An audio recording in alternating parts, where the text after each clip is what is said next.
Hello friends, लक्ष्य academy के YouTube channel पर आप सभी का स्वागत है।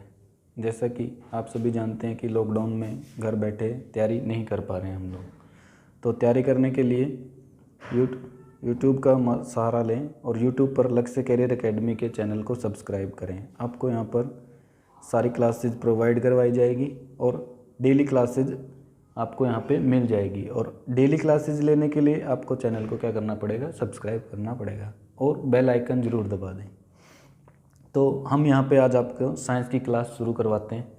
साइंस में आपको सबसे पहले पता होना चाहिए कि साइंस होती क्या है। साइंस का मतलब होता है किसी भी चीज़ के बारे में गहराई से ज्ञान प्राप्त करना। क्या कहलाता है? साइंस कहलाता है, विज्ञान कहलाता है। वी का मतलब गहराई से और ज्ञान का मतलब नॉलेज।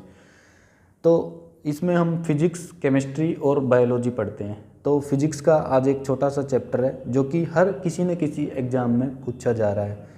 एग्ज़ाम कोई भी हो, लेकिन तो जो सबसे पहली हमारी यूनिट जो आती है उसका नाम है एसआई मात्रक, यानी भौतिक राशियाँ। भौतिक राशियाँ क्या होती हैं कि जैसे हमें पता है कि जैसे हमें कोई चीज़ नापनी है या कोई भी चीज़ जैसे हम तोलते हैं, तो तोलने के लिए जो किलोग्राम वर्ड यूज करते हैं या किसी चीज़ को नापने के लिए जो मीटर यूज करते हैं, तो ये सब है क्या चीज़ है। तो ये सब जो चीज़ है वो सब कहलाते हैं मात्रक। जैसा कि आप देख रहे हैं डेफिनेशन में भी लिखा हुआ है कि भौतिक नियमों में जिन राशियों को पदों में व्यक्त किया जाता है उन्हें हम लोग क्या कहते हैं, राशियाँ कहते हैं। और राशियों को जिसमें हम नापते हैं उन्हें मात्रक कहते हैं। आपको पता होना चाहिए कि जो मात्रक होते हैं वो एक्चुअली दो प्रकार के होते हैं, लेकिन उससे पहले आपको पता होना चाहिए कि राशियाँ क्या होती हैं। जो राशियाँ होती हैं वो दो प्रकार की होती हैं। एक तो होती है अदिश राशि और एक होती है सदिश राशि। अदिश राशि का मतलब होता है स्केलर क्वांटिटी और सदिश का मतलब होता है वेक्टर क्वांटिटी। अदिश राशियाँ वैसी भौतिक राशियाँ जिनमें केवल सिर्फ हम क्या कर सकते हैं, सिर्फ नाप सकते हैं, सिर्फ उनको हम उनकी कोई भी दिशा नहीं बताते। एग्जाम्पल्स आपके सामने जैसे दिए हुए हैं, द्रव्यमान हो गया, घनत्व, तापमान, विद्युत धारा, समय, चाल, आयतन, तरंग दैर्घ्य, आवर्ती और भी बहुत सारे जिनको हम सिर्फ क्या कर सकते हैं, नाप सकते हैं, जिनकी कोई भी क्या नहीं होती, डायरेक्शन नहीं होती। दूसरी तरफ आती है सदिश राशियाँ। सदिश राशियाँ वो होती हैं जिनको सिर्फ हम क्या कर सकते हैं, साथ के साथ दिशा भी बताते हैं, यानी जिनका परिमाण यानी नाप तो सकते ही हैं लेकिन साथ के साथ क्या करते हैं, दिशा भी बताते हैं। इसके अंदर आपका आ गया वेग, आ गया विस्थापन, डिस्प्लेसमेंट को बोलते हैं, बल, फोर्स, संवेग, मोमेंटम, त्वरण, एक्सेलरेशन और विद्युत तीव्रता। और भी इसके अंदर जैसे घनत्व आ गया, घनत्व नहीं आता इसके अंदर आता है घर्षण आ गया। उसके बाद एक और तरह की राशियाँ होती हैं जिन्हें कहते हैं हम पूरक राशियाँ। पूरक राशि होती है जैसे समतल कोण और घन कोण को पूरक राशियों के अंदर रखा गया है।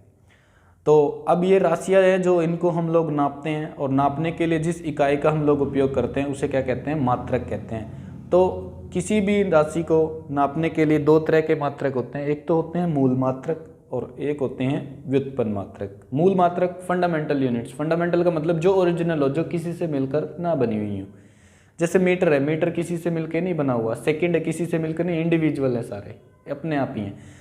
और जब दो या दो से अधिक मूल मात्रक मिलके किसी मात्रक को बनाए ना, तो वो वाला मात्रक कहलाता है हमारा व्युत्पन्न मात्रक। जैसे व्युत्पन्न मात्रक में हम लोगों का न्यूटन आ गया, वोल्ट आ गया, पास्कल आ गया, ये सब क्या है, फॉर्मूला बेस्ड है। और जो फॉर्मूले में दो या दो से अधिक क्वांटिटियाँ यूज होती हैं, इसलिए इनको क्या कहते हैं, हम लोग व्युत्पन्न मात्रक कहते हैं। जैसे अच्छा, पहले क्या सिस्टम होता था, पहले जो यूनिट्स नपती थी वो ना अलग अलग सिस्टम में नपती थी। जैसे मात्रकों की कुछ पद्धतियाँ हैं। सबसे पहले पद्धति आती है सीजीएस पद्धति।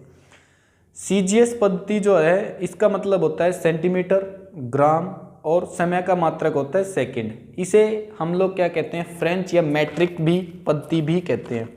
पहले क्या होता था, डिस्टेंसेज किस में नपती थी, सेंटीमीटर में नपती थी। भार किस में नपता था, ग्राम में नपता था। समय किस में नपता था, सेकंड में नपता था। उसके बाद एक और पद्धति आती है MKS कहते हैं जिसे। इसमें जो दूरियां होती हैं वो मीटर में, भार जो होता है वो किलोग्राम में और समय जो होता है वो सेकंड में। नेक्स्ट जो आती है वो आती है FPS पद्धति, यानी FPS प्रणाली। इसके अंदर क्या होता है, FPS का मतलब है फुट, पाउंड और सेकंड। इसे ब्रिटिश पद्धति भी कहते हैं क्योंकि ये ब्रिटेन में अप्लाई करी जाती है। इसके बाद जो सबसे बाद में जो इन सब पद्धतियों को दूर करके जो पद्धति अपनाई गई यानी जो प्रणाली जो सिस्टम अपनाया गया उसका नाम है एसआई सिस्टम यानी मात्रकों की अंतरराष्ट्रीय प्रणाली। इसको सबसे पहले किस लिए कब स्वीकारा गया? सबसे पहले इसको 1960 में स्वीकारा गया और ये किसका सुधरा हुआ रूप है? एमकेएस का। अगर ये क्वेश्चन आ जाए कि एसआई जो यूनिट्स है वो किस मात्रक प्रणाली का सुधरा हुआ रूप है, तो वो है एसआई। किसका है? एमकेएस का। तो आपको यहाँ पे कुछ राशियाँ दी गई हैं जिसका आप यहाँ पे स्क्रीनशॉट भी ले सकते हैं। पूरी की पूरी टेबल है। मैं जो आपको नाम समझ नहीं आ रहा मैं आपको वो अच्छे से बता देता हूँ। जैसे सबसे पहले हमने जो कॉलम बनाया वो राशियों का बनाया। एक तरफ राशियाँ लिखी हुई है और एक तरफ क्या लिखे हुए हैं? उनके एसआई मात्रक लिखे हुए हैं। सबसे पहले जैसे आता है लंबाई। लंबाई का एसआई मात्रक मीटर है और उसका जो सिंबल है वो एम है। उसके बाद आता है द्रव्यमान। द्रव्यमान का जो सिंबल है वो केजी है और जो इसको नापते हैं हम लोग किस में? किलोग्राम में। समय, समय को हम लोग सेकंड, एसआई मात्रक है, सिंबल हो गया एस। विद्युत धारा, विद्युत धारा कहते हैं करंट को। करंट हम लोग नापते हैं एम्पियर में और एम्पियर का जो सिंबल है वो है ए। उसके बाद आता है तापमान। तापमान को हम लोग नापते हैं केल्विन में। तापमान को हम लोग फारेनहाइट में भी नाप सकते हैं और डिग्री सेल्सियस में भी नाप सकते हैं। लेकिन अगर क्वेश्चन ही आए कि एसआई मात्रक है तो एसआई मात्रक आपको लिखना पड़ेगा केल्विन है और केल्विन का सिंबल हो गया के। उसके बाद आता है आपका ज्योति तीव्रता। ज्योति तीव्रता होती है ल्यूमिनस इंटेंसिटी। इसको हम लोग नापते हैं कंडेला में जिसका एसआई मात्रक है सीडी। उसके बाद आता है पदार्थ की मात्रा यानी पदार्थ को हम लोग किस में नापते हैं? तो हम उसको नापते हैं मोल में। उसके बाद आता है समतल कोण, प्लेन एंगल कहते हैं समतल कोण को, जिसको हम लोग नापते हैं किस में? रेडियन में। उसके बाद आता है घन कोण। घन कोण को नापते हैं हम लोग स्टेरेडियन में जिसका सिंबल है एस आर।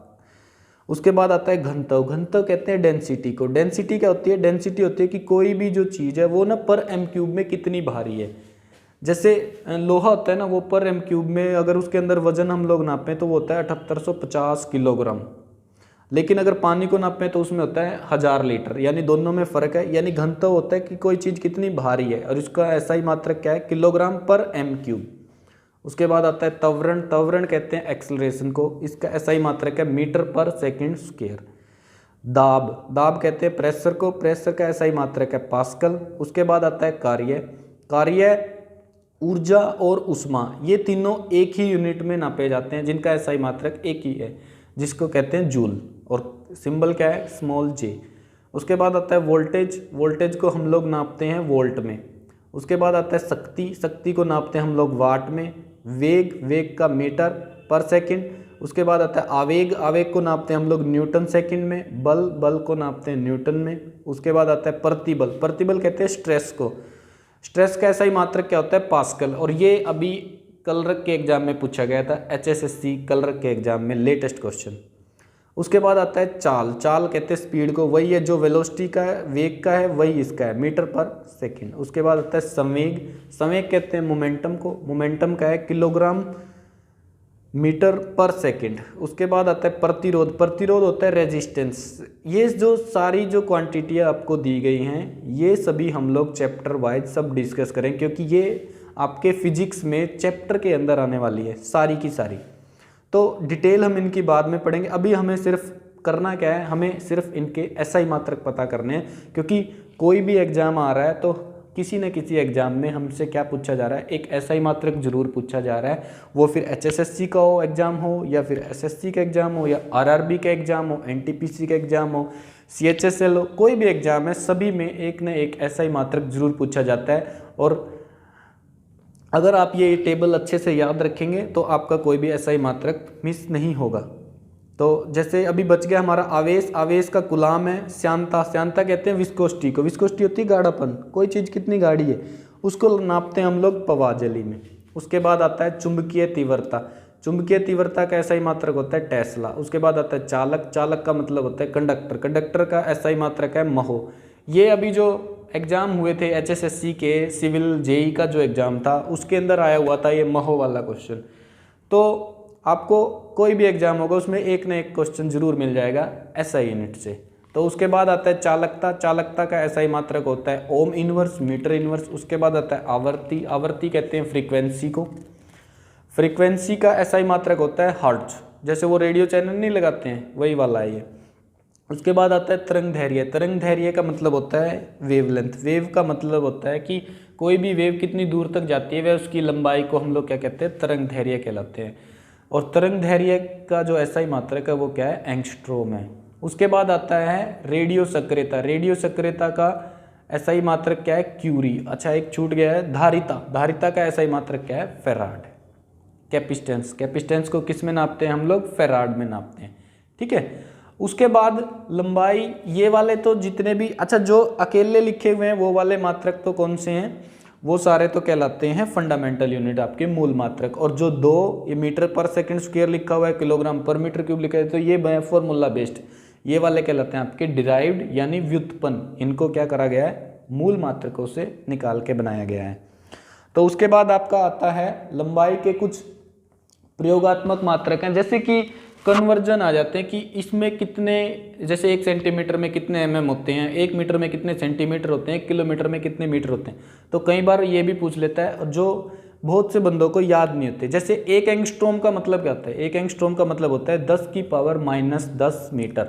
1 नैनोमीटर का मतलब क्या होता है, 1 नैनोमीटर का मतलब होता है 10⁻⁹ मीटर। 1 माइक्रोमीटर का मतलब क्या होता है, माइक्रो का मतलब 6 से है, -6, 10⁻⁻6 मीटर। और मिलीमीटर का मतलब किससे है, 10⁻⁻3 से। सेंटीमीटर का मतलब है 10⁻⁻2 मीटर से। और 1 किलोमीटर के अंदर कितने मीटर होते हैं, 1000 मीटर या 10⁻3 मीटर। 1 टेरामीटर का मतलब क्या होता है, 10⁻12 मीटर। और 1 फर्मी मीटर का मतलब क्या होता है, 10⁻−15 मीटर। केमिस्ट्री के अंदर एक चैप्टर आता है एटम। एटम का जो साइज होता है वो हम लोग किस में नापते हैं, फर्मी मीटर में नापते हैं। और ये फर्मी मीटर का मतलब क्या होता है, 10⁻−15 मीटर। पिको का मतलब 12 होता है। और दूरी जब भी नापते हैं तो दूरी 2 प्रकार की दूरियां और होती हैं। एक तो होती है खगोलीय दूरियां। खगोलीय दूरियां होती है जैसे सूर्य से चंद्रमा के बीच की दूरी, चंद्रमा से पृथ्वी के बीच की दूरी, ग्रहों के बीच की दूरी।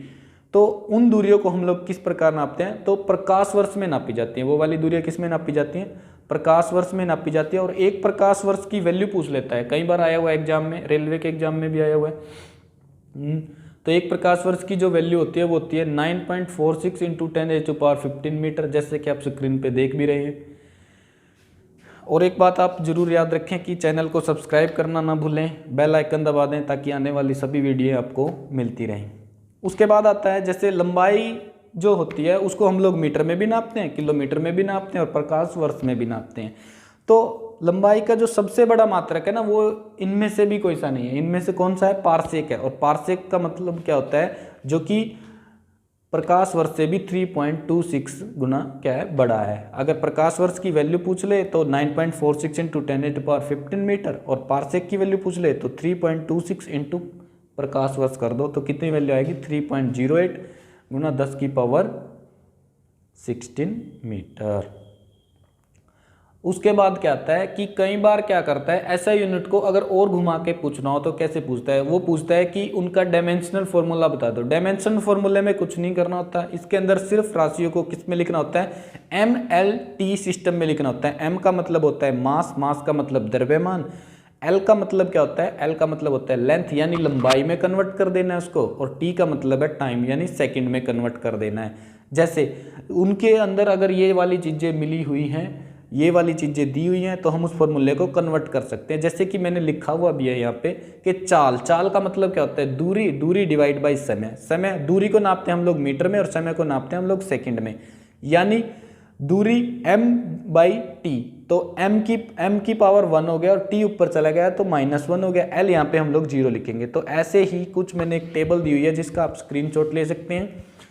और इसमें सारी वैल्यू मैंने किस में कन्वर्ट की है, डायमेंशन फॉर्मूले में लिखी, VMS उत्तर कहते हैं। ठीक है, तो क्षेत्रफल हो गया, जैसे लंबाई गुना चौड़ाई हो गया, तो इसमें लंबाई और चौड़ाई आएगा, यानी दोनों दूरियों के बारे में बात होगी। बाकी t भी 0 हो जाएगा, m भी 0 हो जाएगा।